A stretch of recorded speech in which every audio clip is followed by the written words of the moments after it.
Assalamualaikum warahmatullahi wabarakatuh. Apa kabarnya anak-anakku sekalian hari ini? Semoga tetap sehat. Semoga Allah tetap memberikan perlindungan kepada kita semua. Amin ya rabbal alamin. Baik, topik kita pada hari ini adalah bicara mengenai kondisi negara dan cara menghargai jasa para pahlawan. Jadi setelah proklamasi kemerdekaan, ternyata bangsa ini masih harus melalui perjuangan-perjuangan lainnya, di mana tentara sekutu ya dengan nama AFNI itu dan Nika, pasukan tentara Belanda masuk ke Indonesia, ternyata masih ingin menjajah, masih belum puas. Ya, kita kenal juga di sana bukan hanya perperangan seperti 10 November di Surabaya, kemudian Bandung Lautan Api, Medan Area, kemudian 5 hari di Semarang atau pertempuran Ambarawa yang dipimpin oleh Jenderal Sudirman.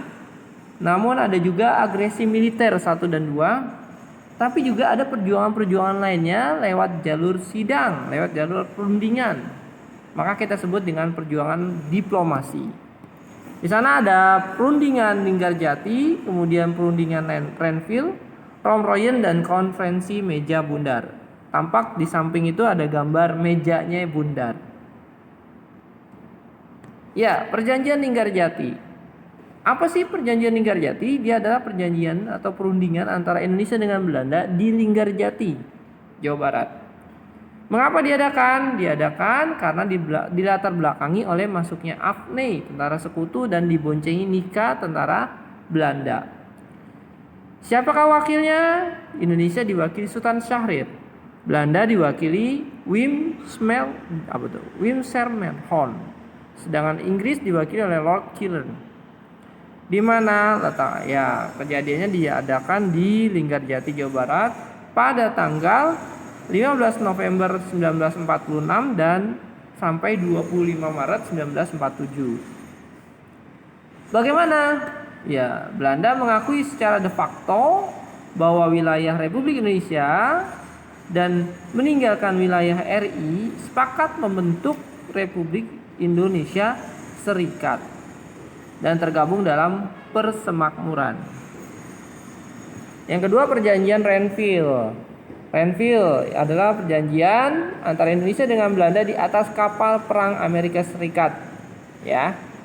Diadakannya perundingan tersebut karena ada perjanjian sebelumnya yang belum disepakati oleh kedua pihak, sehingga terjadi agresi militer Belanda pertama. Siapakah delegasi Indonesia? Yaitu Amir Syarifuddin. Kemudian Belanda oleh Abdul Qadir Wijoyo Atmajo. Di mana dilakukannya di atas kapal Amerika Serikat yang kemudian berlabuh kalau sekarang di pelabuhan Tanjung Priuk. Terjadinya kapan? 8 Desember 47 sampai 17 Januari 48. Bagaimana hasilnya? Belanda mengakui Jawa Tengah, Jogja, dan Sumatera sebagai wilayah Republik Indonesia. Perjanjian Romroyen. Apa itu? Yaitu perjanjian antara Indonesia dengan Belanda untuk menyelesaikan beberapa masalah mengenai kemerdekaan Indonesia. Mengapa diadakan? Diadakan perjanjian Romroyen disebabkan karena serangan militer Belanda terhadap kota Jogja. Siapa yang ikut? Ya, Indonesia di delegasinya wakilnya adalah Muhammad Roem dan Belanda Herman van Rooyen. Di mana di Hotel Des Indes Jakarta. Kapan terjadinya? 14 April 49 sampai 7 Mei 49. Bagaimana hasilnya? Angkatan Bersenjata Indonesia menghentikan aktivitas gerilya dan pemerintah Republik Indonesia akan menghadiri konferensi meja bundar. Nah, inilah konferensi meja bundar, perjuangan diplomasi yang terakhir yang diadakan di Den Haag, Belanda. Bukanya tanggal 23 Agustus 49. Tujuan diadakannya KMB adalah untuk menyelesaikan persengketaan antara Indonesia dengan Belanda, untuk mencapai kesepakatan antar para peserta tentang tata cara penyerahan yang penuh dan tanpa syarat kepada negara Indonesia Serikat sesuai dengan hasil Renville.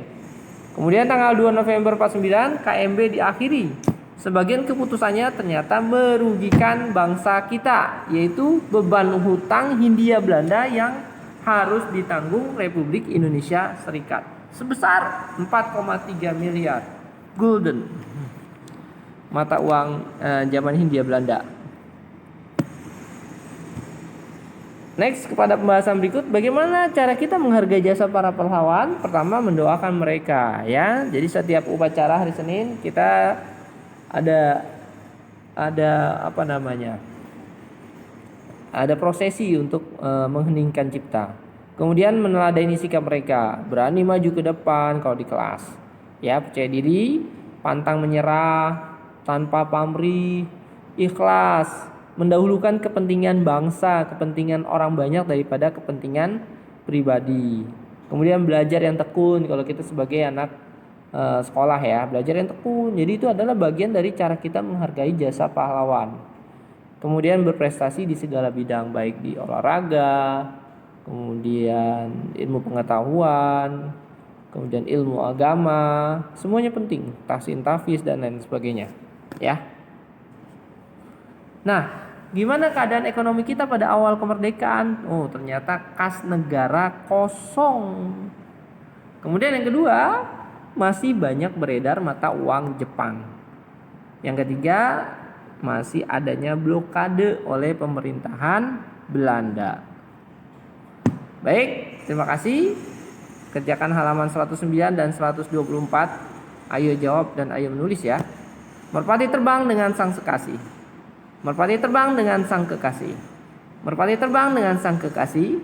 Cukup sekian dan terima kasih. Assalamualaikum warahmatullahi wabarakatuh.